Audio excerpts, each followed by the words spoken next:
Hey, hello guys, this is Fede here back with another video. And today we're going to talk about. I'm going to steal actually a format of video from Nikki, the obsessive bookseller. So I'm going to put her link down below. That's a great channel, booktube channel that I watch often. So she has this format, right, for wrap up videos or TBR stuff where she in one video does like a wrap up, a what are you reading right now, and also a sort of a TBR. And I wanted to do the same because I can't do monthly uh, I can do monthly videos about it, but not in the first or the last of the month. I really don't want to have like a schedule for this.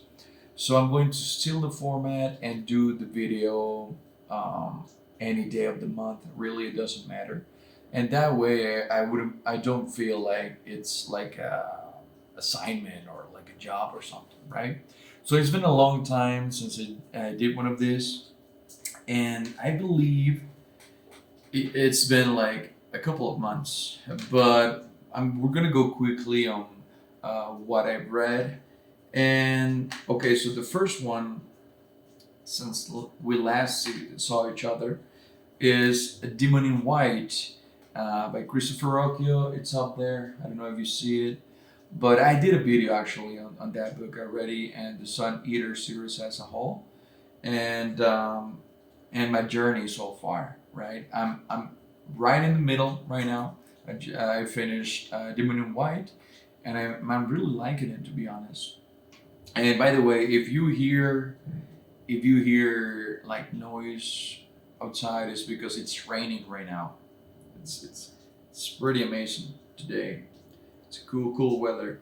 And then I read two volumes of Transmetropolitan, the third and fourth volume. And actually, regarding this, I'm going to stop reading comics for a while. I just don't feel that vibe now. I don't know what happened, but I just don't want to read comics right now.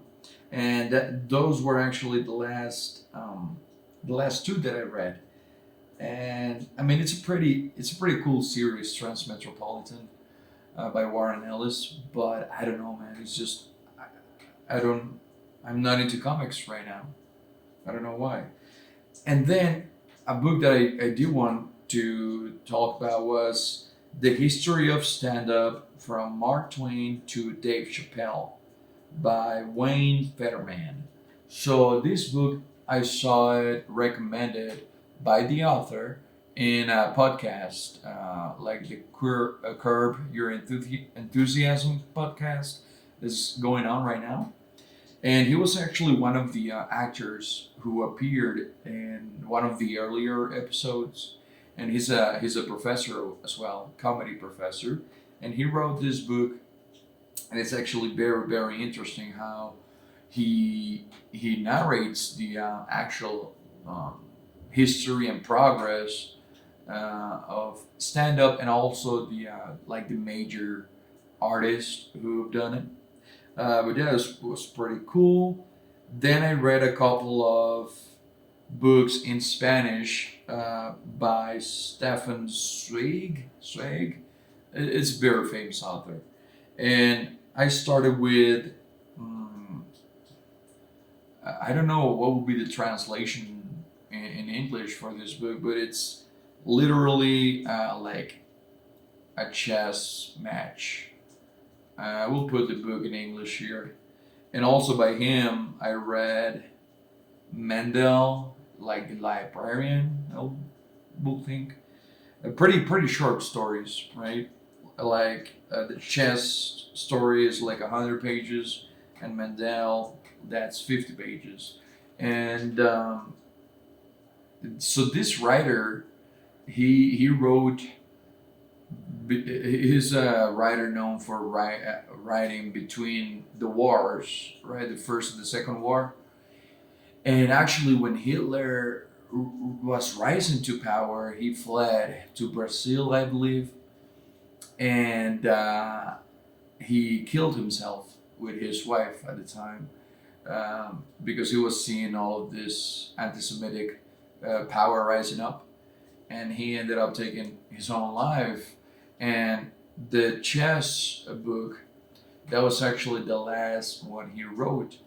He, it was actually published after he passed. So that's pretty interesting. And the stories deal with this anti-Semitic, anti-immigrant philosophy that, well, carried him to actual suicide. So that's quite interesting.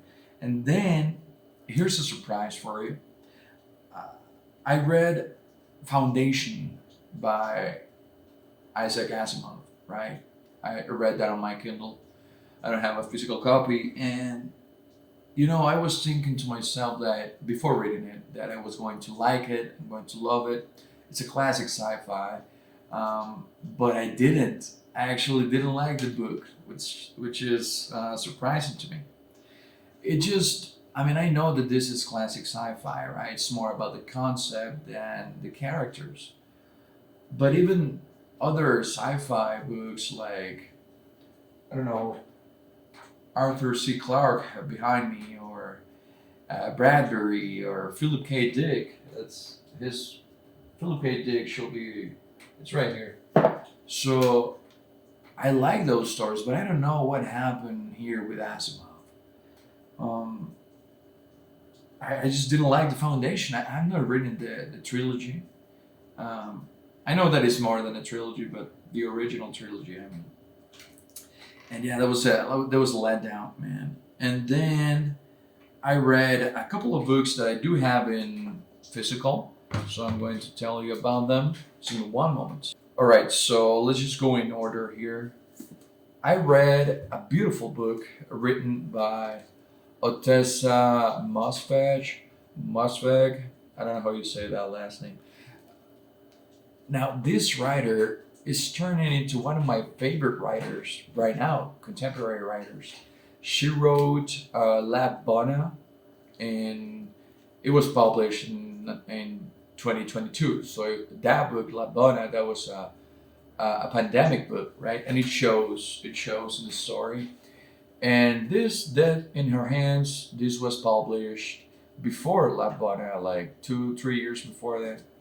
And it deals, I mean, the synopsis is it's a bit disingenuous, to be honest, because the story narrates the life of an older woman. She's in her 70s, actually. And look at, I don't know if you can hear the sky, but it's raining like crazy here. But yeah, so her husband dies, right? And she goes to the woods to she buys like a house there in the woods in the middle of nowhere, and she has like a trail in her house, right? She goes walking there and whatever, and she finds a note, which is actually the line that opens the book. She finds a note in the ground that says, "Her name was Magda. Nobody will ever know who killed her. It was me. Here is her dead body." That's the note that she finds on the ground. But there's no body, and there's nothing else in the trail there. So it's just the note. And the protagonist is going into this journey of almost a goddamn schizophrenic journey, right? Because she starts to make like assumptions about who wrote the note and who could be the killer in the town, and a lot of things happen in this book, but it's all within the perspective of the protagonist. I forget her name, um, of the protagonist, but it's a very very cool book. Don't go, because a lot of people didn't like this book apparently, because they were thinking that was going to be a thriller, right? A mystery, who done it. No, this is something else. This is more psychological, going into the character's mind and see what's going on in that brain. And yeah, Dead in Her Hands, I really, really recommend this book. Now, after that, I read a science fiction sort of book that I didn't like really.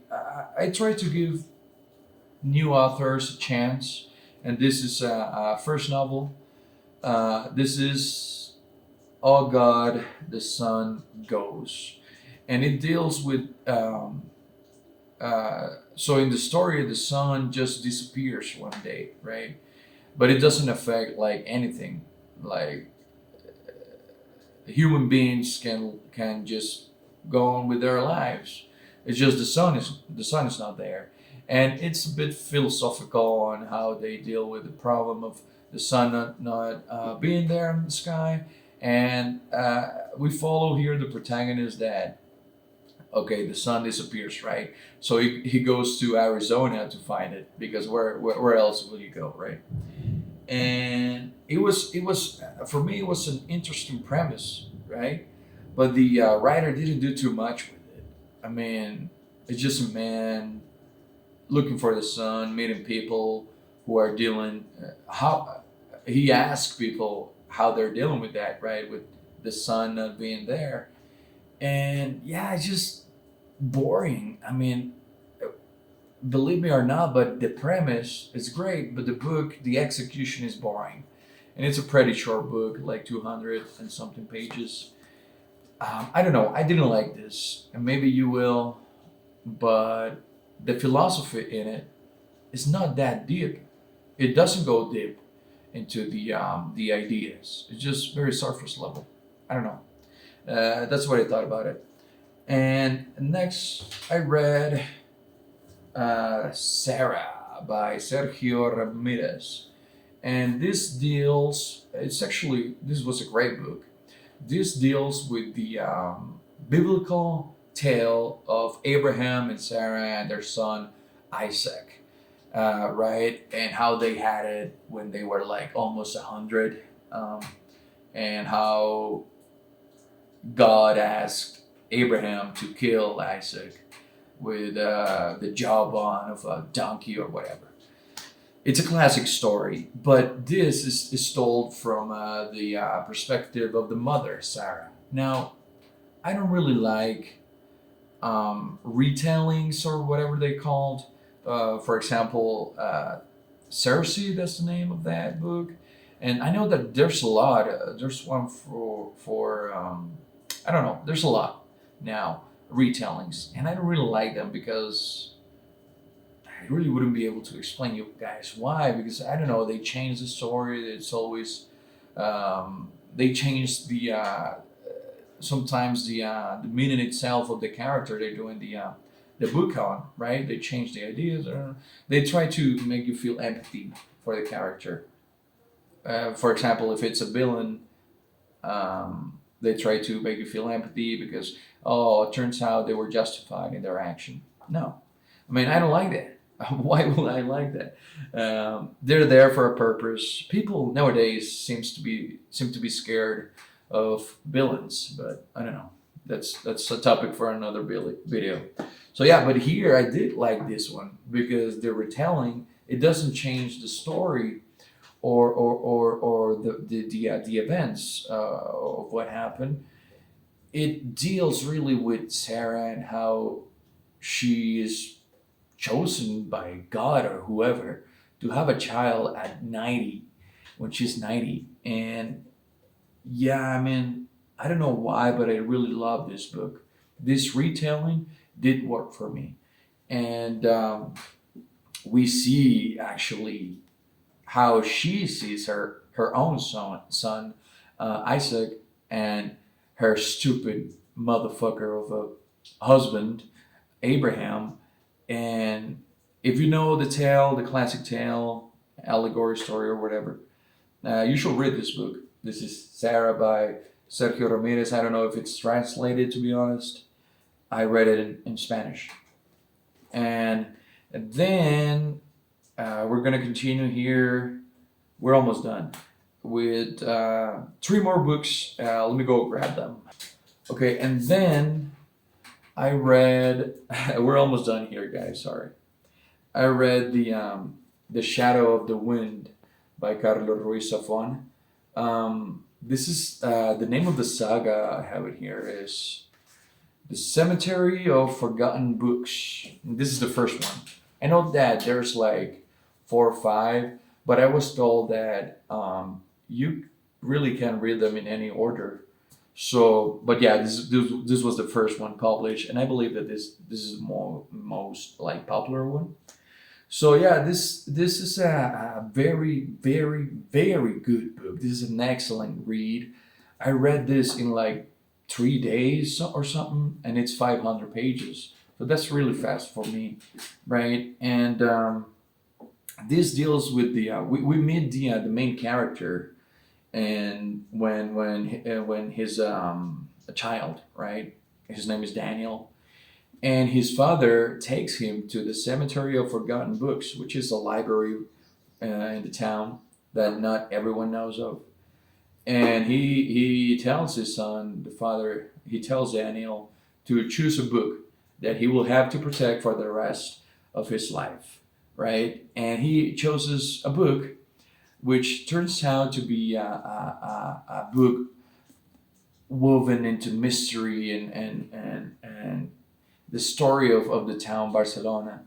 And it deals with Daniel discovering that the author of that book, which his name is Julio Carax, I believe, someone is gathering those books, burning them, or throwing them away, disappearing the books, because like they want to make the life of this author disappear, right? And so Daniel is throughout the years investigating the story of this writer, right, Julian Carax, and it's pretty interesting because the two lives, Daniel's and Carax's, seem to be woven into one life. A lot of things that happened to Daniel happened to Carax as well, and sometimes somewhere in the middle of the book you start to merge the two characters into one and really see what the actions that we take in our daily life really can be repeated by someone else in a different time in a different relationship. But it's a beautiful book, really. So this is just to give you like a setting for the time frame. This is post-war Barcelona. So yeah, that's when Daniel was a child, right? So according to that, Carax had to live either before the war or during the war, or that's what you imagine when you're reading it, right? But I don't really want to say a lot about this. And yeah, read it, Shadow of the Wind. It's a great book. And then I read a science fiction book, which it's interesting because usually I don't like books written by two different people. This is How You Lose the Time War is the name of this one, and this was written by Max Gladstone and Amal El Mothar. And yeah, it's basically this is science fiction, unlike A God the Sun Goes, and this deals with two people that are in war, right? One is from one faction, the other is from the other faction. But they interchange letters, and they're candid with each other, and they care about their lives, one another, and it's really weird because you see this relationship develop, but yeah, the relationship is developing, right? But the war is developing as well. So throughout these letters you see how the relationship stays strong, but also they have a duty to their faction, right? So it's really interesting how they deal with that, and it's a really short read actually. This is like what, almost, well, exactly like 200 pages. So it's really quick. And yeah, I really don't want to give away much more than that, than the premise. But this is how you lose the time war. I really like this book. And apparently, Ken Liu did as well. Ken Liu said seditious and seductive, whatever. But this is a great book. And lastly, the last book I read before we go to what I'm currently reading was The Symposium by Plato. This is the Penguin Classics edition from 1999. So I bought it used, of course. And yeah, this is just, a bunch of dudes drinking, talking about what's what's important in life. But more about that, they talk about mainly the subject of love, right? So what does love really means? And everyone has their turn. Um, there on the gathering, Socrates speaks, Plato speaks. No, Plato no. He is just telling the story. Um, and a lot of other philosophers. I really my goal when reading this wasn't to record in my brain exactly who said what. It was more about the concepts at the time of ancient Greece and what could be classified as love at that time. So there's a lot of definitions, and it's very interesting to read all of them, really. Not just Socrates, but all of them. And yeah, this is a short read as well. It's like 70 pages, and I really recommend it. I read this for a book club on philosophy, and I gotta give my thoughts about this book on the Discord. But I haven't had the time. I've been very busy at work. But yeah, the Symposium from Plato, pretty interesting read. Now let's go to what I am currently reading. And believe it or not, before we go to the physical books, I'm still reading the Before They Hanged book by Joe Abercrombie. I'm listening to it. The thing is that I don't really have time for audiobooks in my life, and I'm doing that on audio. And I mean, I've been reading that book for like 4 months. So I'm thinking of DNF in the book, not because I don't like it.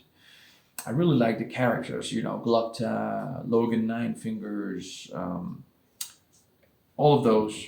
But I don't know. I'm thinking of buying just the physical books and be done with them, right? I'm taking too much time on those books. But yeah, what I'm currently reading is a classic, The Hunchback of Notre Dame by Victor Hugo.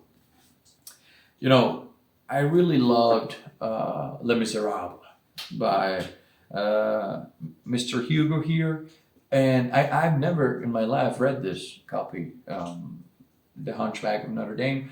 And I found this paper mill press edition and I really liked it. And yeah, I'm reading it. I'm about halfway. It has a ribbon. So yeah, I'm on page 224 and it's like, I don't know, 450 pages. It's a really fun, like small font, but yeah, it's readable. And I'm liking the book so far. It's funny because I expected more Hunchback on the Hunchback of Notre Dame.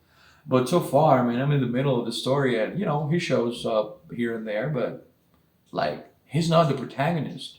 And that really caught me by surprise. Man, I'm not hating the book or anything, but, just be aware of that.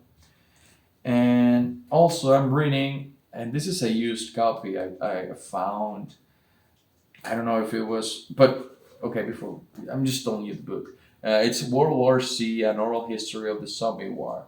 And this one, I'm doing it on physical and audio on my nights because the audiobook, it has a wide cast of pretty famous people doing the narration.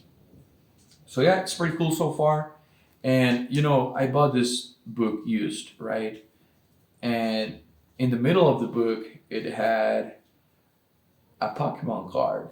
This is Bold Canyon. I really don't like Pokemon, but I don't. This is what I like to buy used books. You never know what you can find in the middle of them. But yeah, this book so far is pretty cool. I'm like 100 pages in, yeah, or so, and it's pretty cool. I never read this book. I watched the movie, the Brad Pitt movie. I actually didn't hate it. A lot of people hates that movie, but I didn't. And yeah, that will be it. I know this was a long video. I'm sorry, guys, but it's been a while since I did an update. I'm going to do this monthly, but not on the first of the month or the last of the month. I'm gonna do I'm gonna do the video when I have the time, right? So see you guys.